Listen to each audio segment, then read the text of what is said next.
Welcome back to Pasadena In Focus. I'm your host, Yosio Montes, and today we'll be speaking with Water and Power Department, the Roseville Aquatics Center, as well as the Planning and Community Development Department. Stay tuned.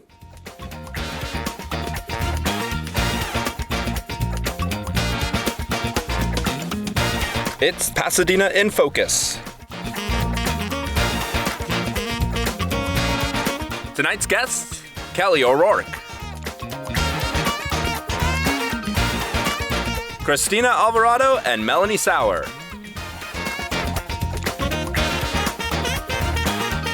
Jason Mikaelian.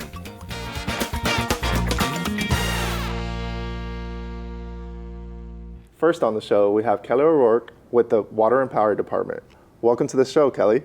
Thank you. It's so exciting to be here. Yeah, we're super excited to have you and talk about some things for Water and Power.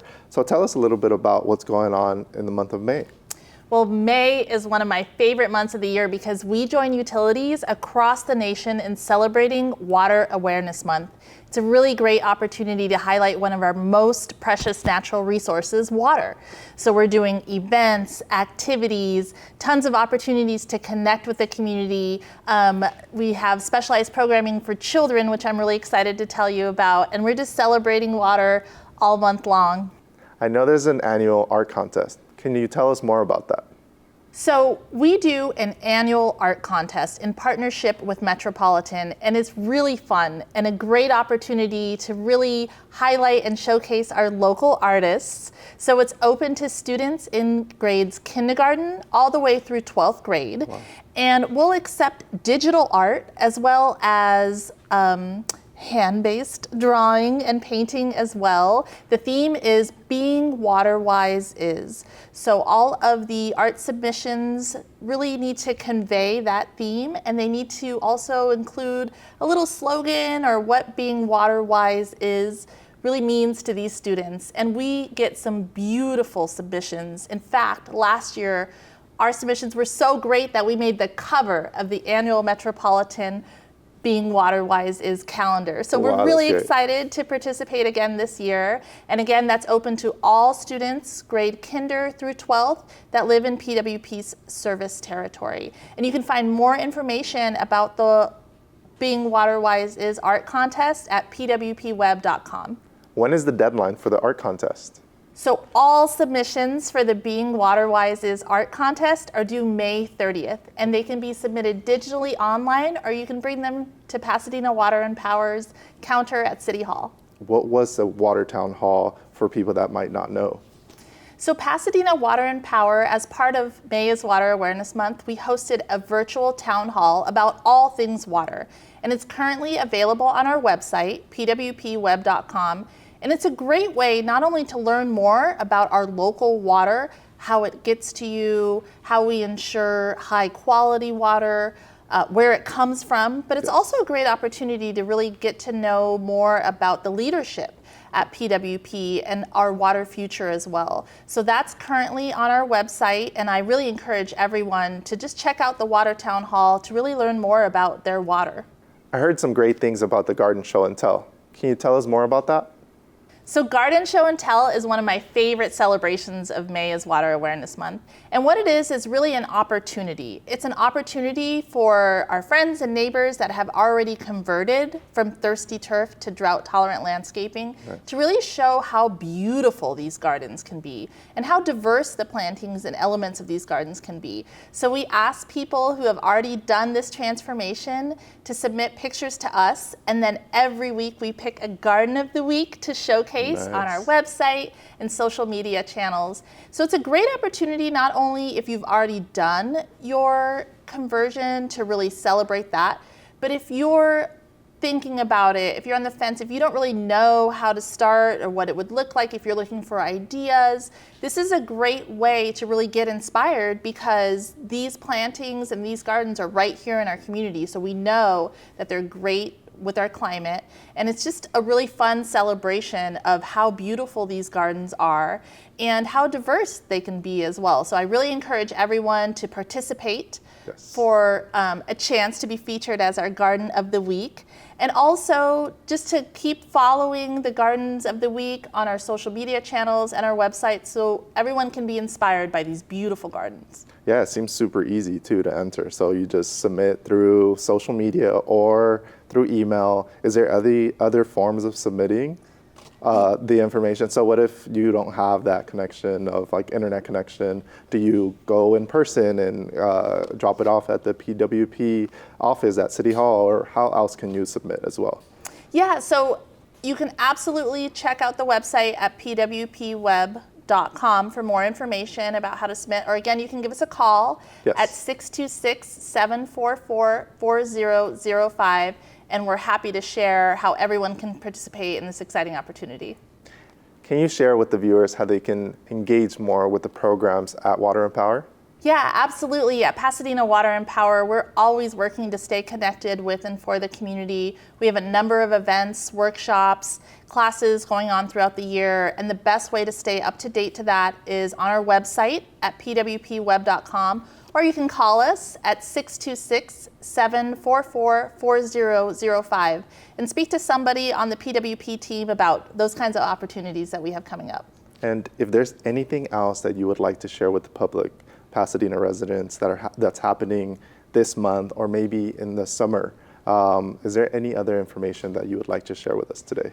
At Pasadena Water and Power, we always have lots going on. So I really encourage everyone to stay up to date. You can subscribe to our e-newsletter, which is called What's Current, so you can keep up with what's current. You can follow us on social media, or we're always doing updates at our website, pwpweb.com, and we hope to see everyone this summer really celebrating our beautiful community. Yeah, and it's getting warm out. So I know there's information about what to do when it's hot outside, when it's above 90 degrees. Do you have any information about that? How can residents, be in the know and save energy during that time? So it's always important to be water and energy efficient, but it's never more important than during the high heat months. And there's lots of ways to stay comfortable in your home environment while still conserving energies. We have lots of programs and rebate opportunities for PWP customers, including a program that I really like called the Home Improvement Program, where water and energy efficiency auditors will come to your home and they will direct install elements to help our customers more efficiently use water and power. So all of those opportunities, including programs, incentives, and rebates, are on our website at pwpweb.com. Or again, you can call us at 626-744-4005 to learn more about those programs.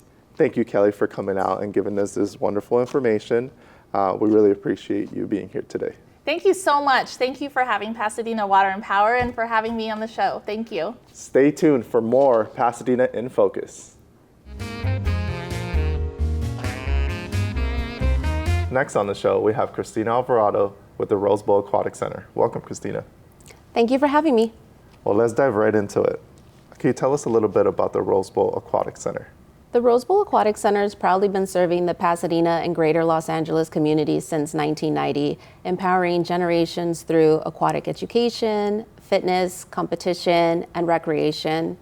Over 3 decades, we've taught tens of thousands to swim, hosted national level competitions, and have remained a trusted hub for water safety. That's really great. I actually learned to swim at the Rose Bowl Aquatic Center, which was really cool. So tell us a little bit about the events and programs you have going on this month. We have 2 exciting events upcoming. On May 15th, we're going to be treading water to raise awareness for drowning prevention and water safety. Participants are going to tread water to spotlight the importance on swim skills and survival techniques. Now, this is especially important as summer approaches. On June 26th, we're also going to be participating in the world's largest swim lesson. This is a global movement that unites swimmers worldwide in its mission to prevent drowning. Yes. We're going to be having classes all day. Participants are going to receive special recognition, and we're even going to enter them for a chance to win free swim lessons. Thank you for letting us know about your events coming up. What about programming? What do you have going on? We offer programming at our facility for all ages and abilities, from babies to seniors. We offer a full range of swim instruction. Whether you want to learn how to swim or refine your strokes, we have a class for you. Our trusted professionals ensure safe, supportive, and personalized learning. We offer programming year-round because we're committed to making swim safety a lifelong habit, not just a seasonal activity. Yeah, that sounds great. And is there any other things that you would like to share with us today? Any important things happening this month or the rest of the year? As we celebrate 35 years, I think we want to reaffirm our mission to build a stronger, safer, and healthier community through aquatics. Whether you attend our events, sign up for swim lessons, or simply spread the word, your involvement helps save lives. Perfect. Well, thank you for being here with us today, Cristina. Thank you for joining us on our show today. Thank you.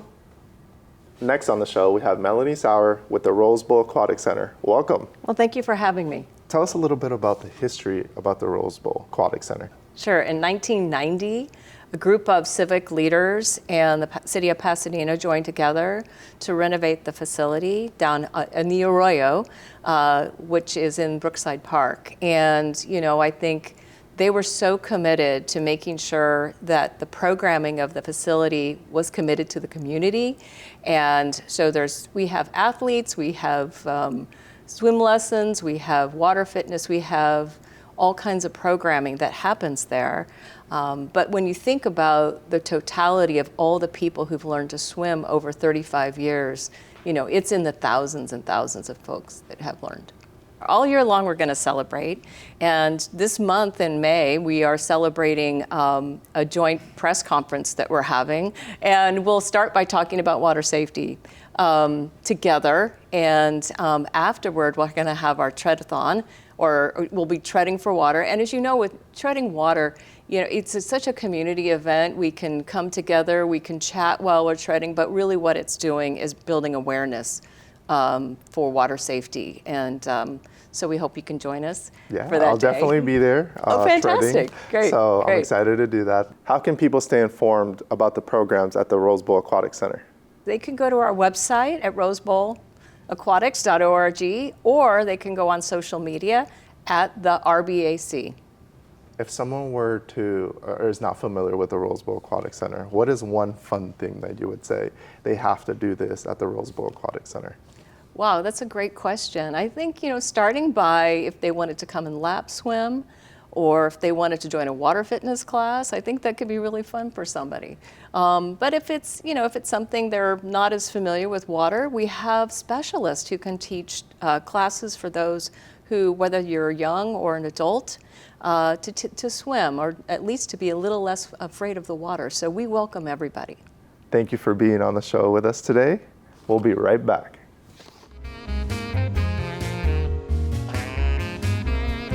The final guest on our show is Jason Mikaelian with the Planning and Community Development Department. Thank you for joining us, Jason. Thank you for having me. So tell us, Jason, a little bit about the Eden Fire and the recovery. What has been done, and also what is there to come? Sure. Well, right after the fire, staff immediately began and did the assessment of all the damage and worked closely with our partners at the county and the state and the federal government to begin the debris removal process. And that involved a lot of coordination and having specific forms filled out within certain deadlines. So there was a lot of outreach to make sure we got out the message to all the residents to fill out the proper paperwork. And currently about 70% of the properties in Pasadena have had their debris removed, which is a really high number when you compare it to other major fires in California over the past several years. Yeah. So tell us about the permitting process as well. How can people start on their permits? Is there a specific process that they have to go through? Tell us a little bit about that.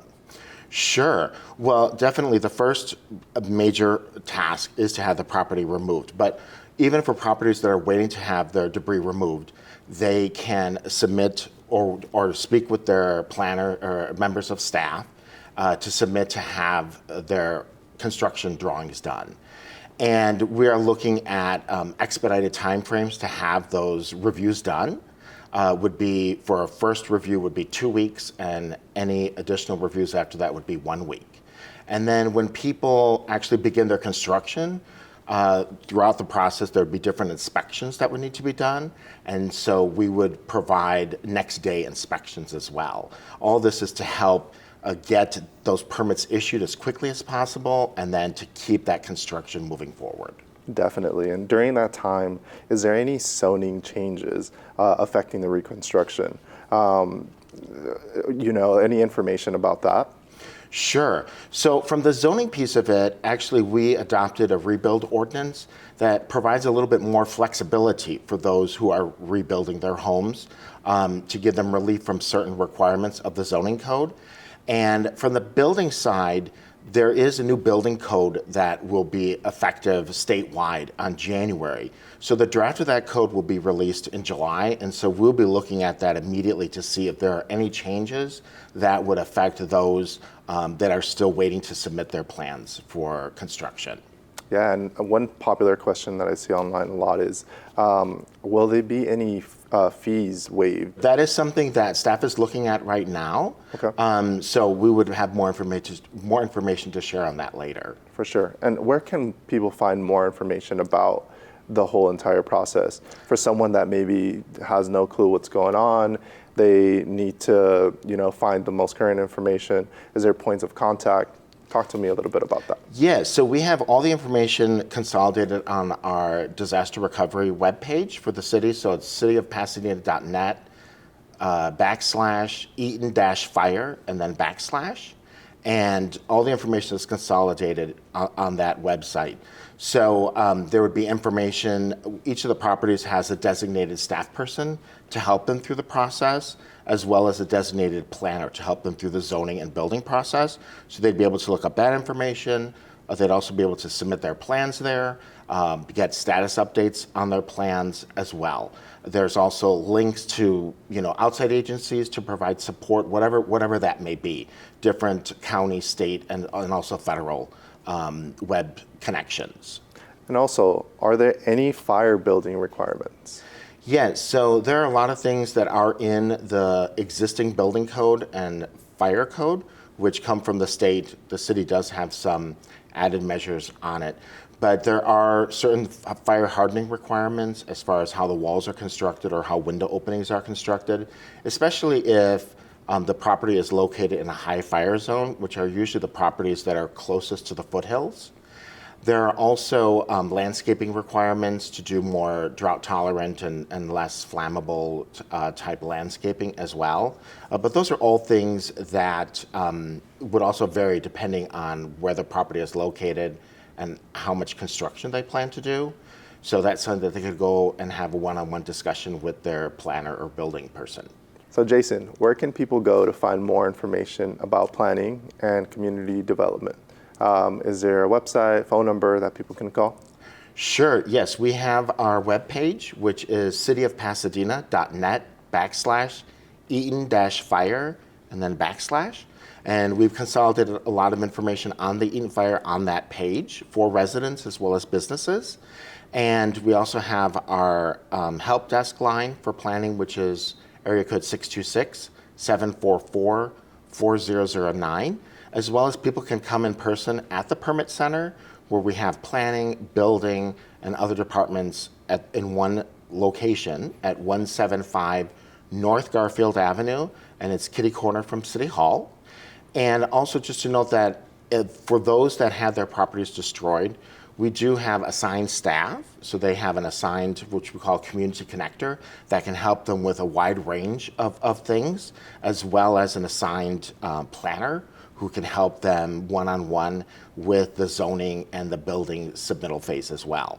So our goal is really to be there from the beginning when the fires were first put out up until they receive occupancy for their rebuilt house. Yeah. Well, thank you very much, Jason, for being here with us today. We really appreciate you being on the show with us. Coming up next, we have our Shop Local segment. Stay tuned. Welcome to Shop Local, where we'll be highlighting some of the amazing businesses you can find here in the city of Pasadena and the entrepreneurs who make them so special. My name is Andre Bastida. We're here at Pez Coastal Kitchen in Pasadena. Chef owner Brett Thompson and his wife, Lucy Thompson, they actually started their first location, Pez Cantina in downtown Los Angeles. Their hometown is Pasadena. They've always wanted to do something here. They love this town and they love this city. And so they finally had that opportunity to build something here. Chef Brett Thompson spent a lot of time in Europe, training with chefs, working in 3-star Michelin restaurants, 2-star Michelin restaurants. He's a very well-rounded chef. And his wife, Lucy Thompson, is from Mexico. It's a marry of 2 beautiful cultures. And the way that that's influenced on our menu is, for example, our fish tacos. It's very Baja California, very Mexico, beer batter, chipotle aioli, handmade tortillas. So you have a lot of that Mexican influence. Kingfish ceviche is classic. We buy the fish whole, we break it down in-house. Our lamb meatballs, it's not seafood, and that's one of the things too, a lot of people get confused. Like, yes, we pride ourselves on our seafood and we're a seafood-based restaurant, but we have other options. We have beef short rib, we have chicken dishes, we have lamb meatballs. In Mediterranean cooking, a lot of time they're cooking on open flames, open fires. So you'll see that with a lot of the dishes. You'll see the influence from the Mediterranean, from the Mexican, you'll see fusion, and we pride ourselves a lot too on just our family style dishes or our family style portions. These are all things that were made to share. You know, these are all things you can order for the table and everybody can enjoy a little bit. But I urge you to take that step out of your comfort zone and try something new. It's something like you really haven't seen in this area. It's very modern, it's very fresh, it's very inviting. The food, the service, everything here is great. Please give it a try, because a lot of times the people who come in once, they come in again. You know, it's the regulars and stuff, but there's something for everybody here. And that's something I really think we've done a great job of creating here.